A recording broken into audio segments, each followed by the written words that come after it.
Le résumé de Couper du bois, transporter de l'eau, apprendre à aimer le chemin vers l'excellence de Joshua Metcalfe va commencer.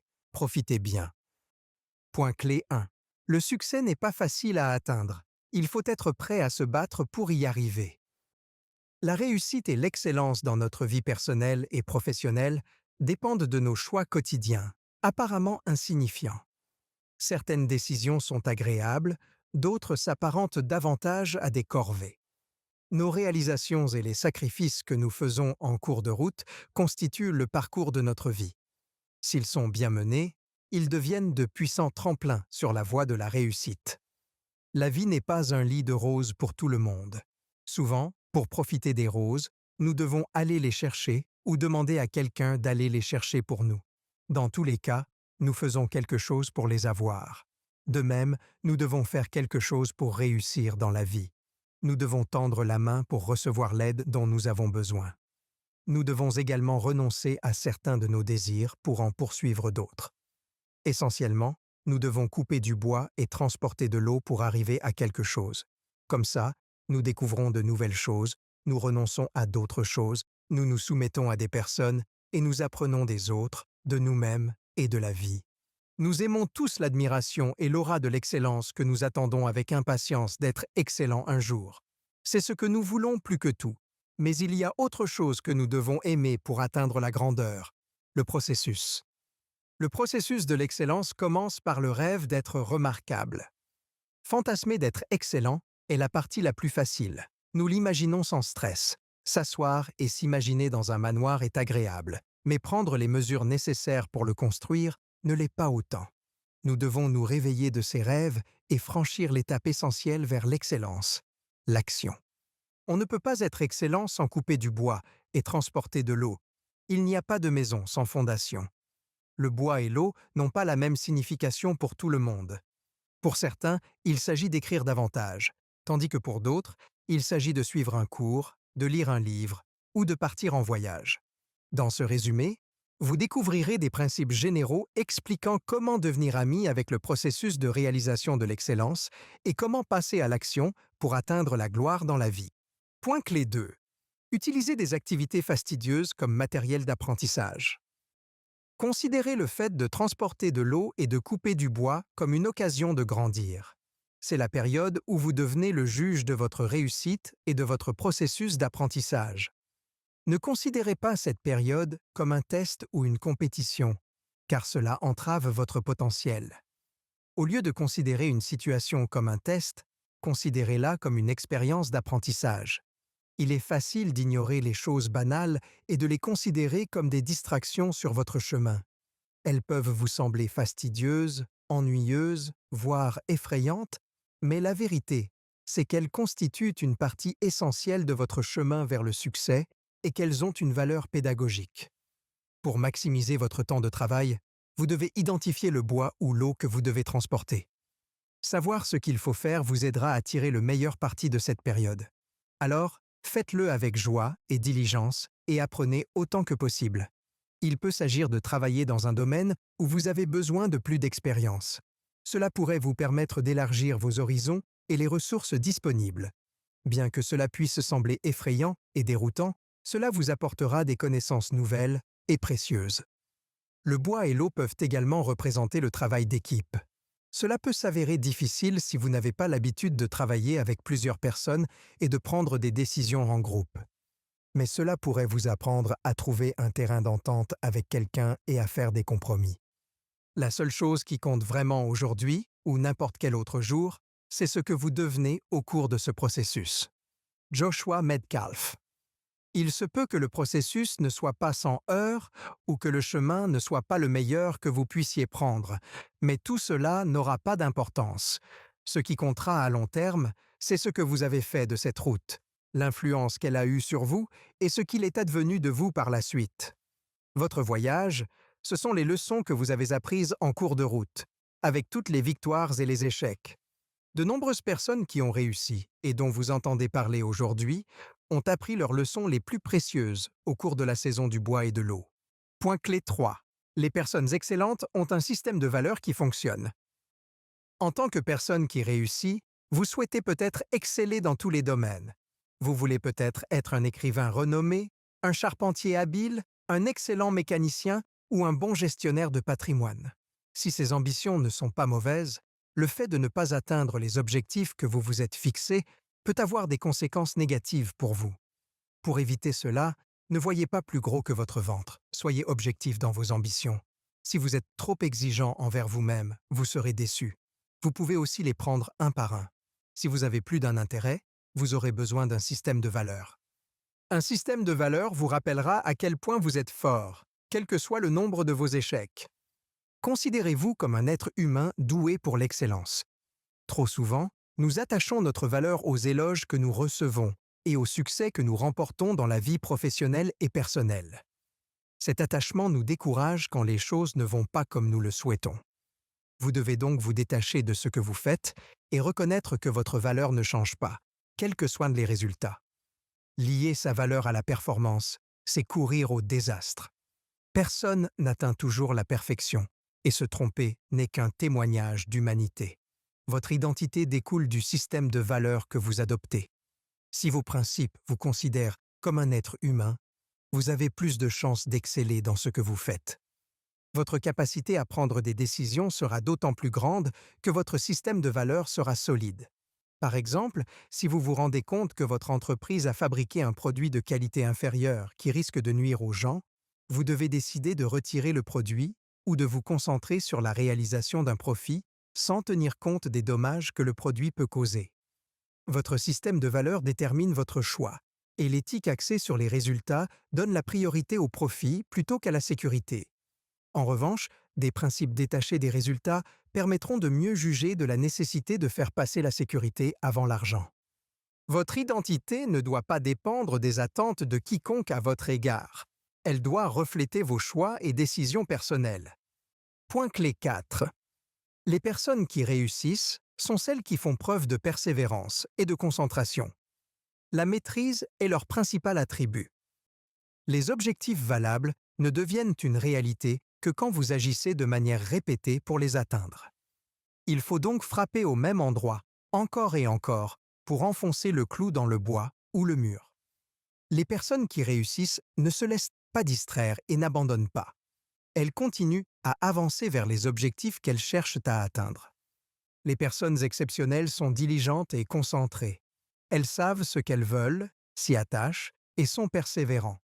En tant que personne visant une grande réussite, vous devriez vous imprégner de ces attributs pour vous aider à atteindre vos objectifs et vous donner un sentiment d'accomplissement. Le tableau de bord sur lequel la société nous juge est tragiquement erroné, et sa poursuite vous laissera complètement insatisfait. Joshua Metcalfe. Quand vous savez ce que vous voulez, vous disposez d'une norme pour vous évaluer.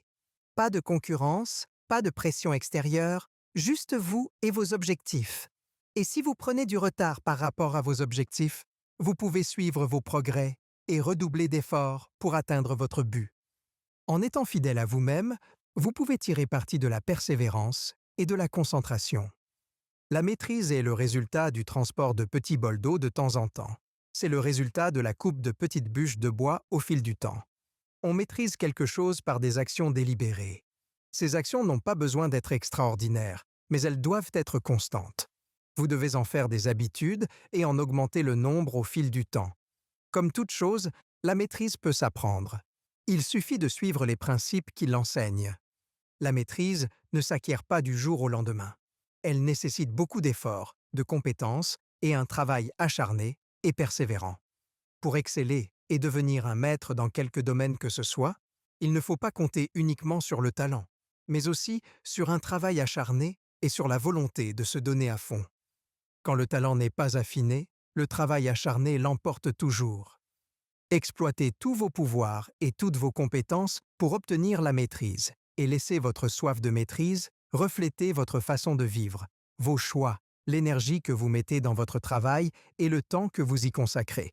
Ensuite, tout ce que vous faites a un impact sur le résultat. N'oubliez pas d'être patient avec vous-même quand vous commencez à faire des pas vers la maîtrise. Rappelez-vous le vieil adage « Rome ne s'est pas construite en un jour ». Veillez simplement à vous surveiller et à vous assurer que vous avancez dans la bonne direction. Point clé 5. Le découragement empêche de nombreuses personnes d'atteindre de grands objectifs. En tant qu'être humain ayant des objectifs, l'un des obstacles les plus importants que vous rencontrerez sur le chemin de la réussite est le découragement, qui peut provenir de sources internes ou externes. Méfiez-vous du syndrome de l'imposteur, quand votre niveau de confiance ne correspond pas à vos compétences. Parfois, le découragement peut venir du fait que vous donnez le meilleur de vous-même, mais que vous n'obtenez pas les résultats escomptés. Adoptez une stratégie pour surmonter le découragement en utilisant ces suggestions pour dynamiser votre esprit et écraser les pensées déprimantes. Ce que vous regardez, ce que vous lisez, ce que vous écoutez, les personnes qui vous entourent. Comment vous vous parlez à vous-même, ce que vous visualisez. L'évaluation est un excellent moyen de suivre les progrès réalisés. Quand vous évaluez votre travail, vous pouvez constater vos progrès même si vous n'avez pas encore atteint votre destination. Il est également utile de diviser vos objectifs en plusieurs petits objectifs. De cette manière, l'évaluation sera plus simple car vos objectifs seront plus transparents. Vos tâches vous sembleront également moins écrasantes et plus réalisables. Un plan bien structuré est essentiel pour devenir une personne excellente. Ce sont vos actions, et non pas l'endroit où vous vous trouvez, qui déterminent les résultats que vous obtenez. En vous évaluant vous-même, 1. Veillez à ne pas laisser de place à la comparaison. 2. Laissez l'évaluation se faire entre vous et vos objectifs. 3. Notez tous les progrès réalisés et appréciez-les. 4.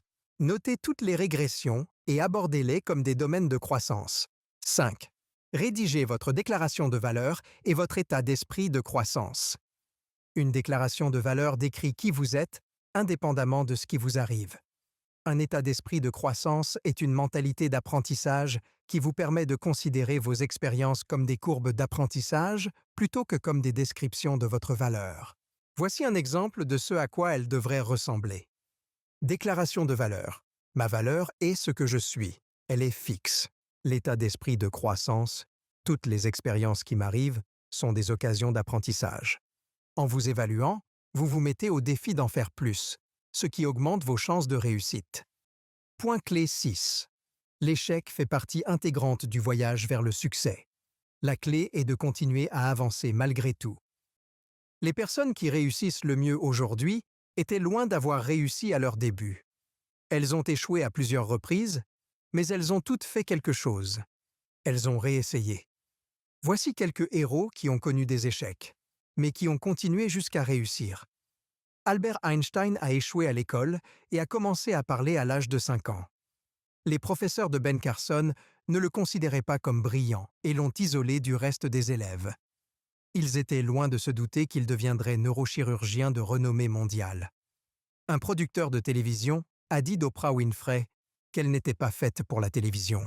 Walt Disney n'a pas eu de succès en travaillant pour un journal, et ses rédacteurs en chef ont suggéré que ses idées étaient fades. Avant d'inventer l'ampoule électrique, Thomas Edison a dû supporter les commentaires de son professeur sur sa prétendue stupidité. Steven Spielberg est un étudiant qui a abandonné ses études et qui est devenu réalisateur mondialement connu. Les humains apprennent dès leur plus jeune âge à avoir peur de l'échec. La perfection est une chose que nous recherchons constamment. Les erreurs et les défaites nous privent des situations idéales auxquelles nous aspirons si désespérément. Les personnes énumérées ci-dessus prouvent qu'il n'y a pas de chemin sans embûches. Il est dans la nature humaine de faire des faux pas et de vivre des expériences désagréables. Ce qu'il faut retenir, c'est que les échecs ne nous définissent pas. Au contraire, ils nous enseignent et nous rendent plus forts. Il est également important de se rappeler qu'il est naturel d'être déçu en cas d'échec. Il ne faut pas que cela dure trop longtemps. Pour ce faire, continuez à essayer et vous vous sentirez mieux. Il n'y a pas de bon moment sans mauvais moment. Ces personnes ont réussi, car elles n'ont jamais abandonné. Elles ont continué à apprendre de chaque échec jusqu'à ce qu'elles aient réussi. Mais même si elles ont réussi, elles n'ont pas cessé d'apprendre. Elles ont un désir étrange de faire mieux que ce qu'elles ont fait jusqu'à présent. Elles font profiter le monde de leur talent, de leur formation, de leur passion et de leur ténacité. Quiconque cherche aujourd'hui à connaître un succès durable doit suivre la même ligne que ces grands noms. Le saviez-vous?